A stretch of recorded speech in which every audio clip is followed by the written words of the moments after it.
साम्राज्य न्यूज, सामान्यांचा असामान्य आवाज।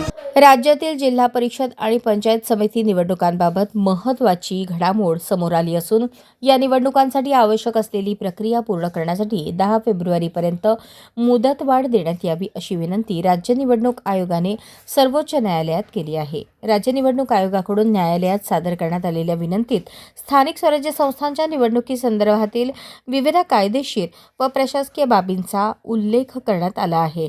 मतदार यादी अद्ययावत करणे, आरक्षणासंबंधी प्रक्रिया, प्रभाग रचना तसेच निवडणूक कार्यक्रम जाहीर करण्यासाठी आवश्यक वेळ मिळावा यासाठी ही मुदतवाढ आवश्यक असल्याचे आयोगाने नमूद केले आहे। विशेषतः 50% आरक्षणाची मर्यादा, ओबीसी आरक्षणाशी संबंधित कायदेशीर बाबी आणि त्यावर सर्वोच्च न्यायालयात सुरू असलेल्या सुनावण्यांचा निवडणूक प्रक्रियेवर परिणाम होत असल्याचेही आयोगाने न्यायालयाच्या निदर्शनास आणून दिले आहे।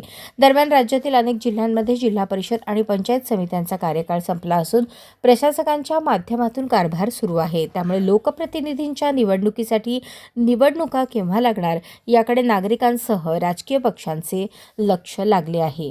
राज्य निवडणूक आयोगाच्या या मागणीवर सर्वोच्च न्यायालय काय निर्णय घेते यावर आगामी निवडणुकांचे वेळापत्रक ठरणार आहे।